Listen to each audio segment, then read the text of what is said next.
Okay, so you may all think I'm nuts, but really, this is just not to do evil then. So, what I'm going to be doing today is cooking some gingerbread men. And, I don't know, you want to cook along, join along, I don't know, I'll just documentate some mad Englishman cooking stuff. Either way, make sure you get your ingredients first of all, so, yoink. So, you need marge, you need syrup, sugar, flour, bicarb, and ginger. This one.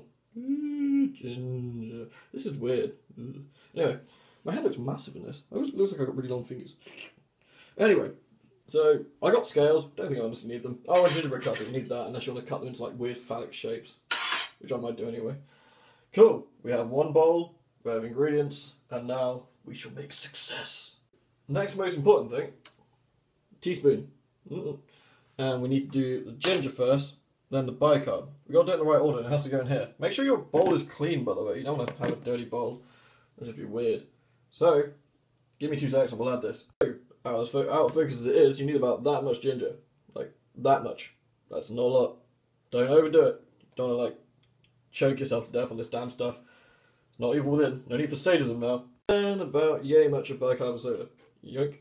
In the bowl you go, you filthy ingredient. Cool. Now we can toss the spoon now. Get off the spoon. This is really hard to do with one hand. I'm not Delia Smith, you know, I don't... Oh, Nigella. Maybe if I snorted this.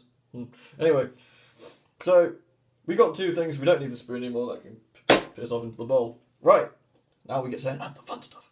Okay, next. 4 heaped tablespoons of plain flour. That's like that much into the bowl. Whoop. Cool. You need to wash the spoon off because you've got to use it again. But that much. Seriously. Like, decent amount. Good stuff. Okay, then we need 2 heaped tablespoons of soft brown sugar, which I assume only someone has named ironically, since you could easily kill a man with this stuff. Seriously, I had to beat it to death with like a bat before I could get it like this. Anyway, see what I mean? Like, there we go.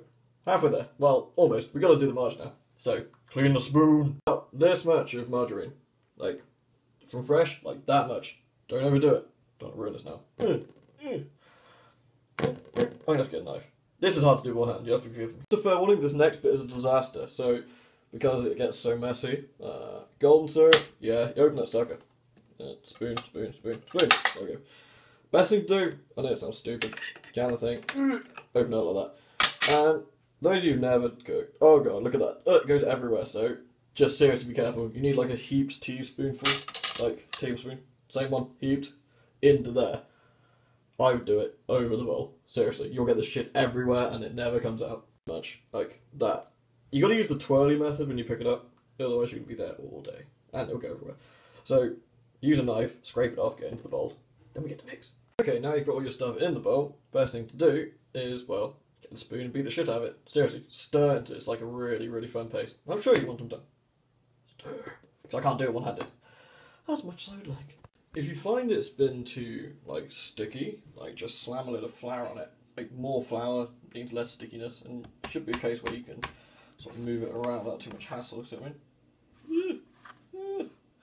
Cool, we're almost there. Now we can actually, like, start making shapes with it. When you're rolling it, or in this case, because I've forgotten my roller, I'm using a bottle of wine, just make sure you put flour down so it doesn't stick to the pad. Or whatever it is you're using. In this case I'm using a tray, so careful about that. The lack of rolling pin may have hurt somewhat, but I have 3 monstrosities here. They're falling to pieces, but never mind. So we're going to slap those in the oven at 160, eventually, anyway. Well, this one came out really nice. It was gingerbread shaped. This one died, was Cthulhu gingerbread. This one mostly came out okay, but something happened to his head. That was just the rest of the ginger. It wasn't enough for a gingerbread man. I really needed the rolling pin. Point being though, so 160 on the oven? Yeah. I think it's like 10 minutes. We'll see. I haven't done this as a disclaimer in about 20 years, maybe. Most of this is off memory. It seems to be going okay. I used a lot more flour because I just needed more flour. So next time I do this in the bowl, there's going to be a ton more flour. Simply because it just fell to pieces. Well, it didn't fall to pieces, it was too sticky. Then I lost a load of the ingredients, which is why there's only 4 bits of gingerbread here, as opposed to like 12. And I ate some of it, and it was raw, which doesn't help. Well, the wine makes an adequate rolling pin, just not great. You know, there's been better, and worse. Probably better. Either way, I'm going to cook them and let's see how this turns out. So with any luck, after you're done, you will have 3 roughly human-shaped abominations and a blob. Hooray! I think that went fairly well, all things considered. Except his arm broke, and it's a blob. Oh, what a disaster. Either way, I'm pretty happy. Gonna eat them now. Well, after they cool down, don't want to die, but yeah. So that took like an hour. Still more fun than Evil Within. Yeah, I'd say so. I'll get better at this though, I think. Maybe I'll try this again. Maybe with more flour. Or a rolling pin. Bottle of wine doesn't make a good rolling pin. Either way, actual video coming later tonight. It's going to be the last tour. Yes, so that'll be later tonight. I don't know, like midnight-ish. Thank you for watching, guys. I hope you enjoyed my gingerbread.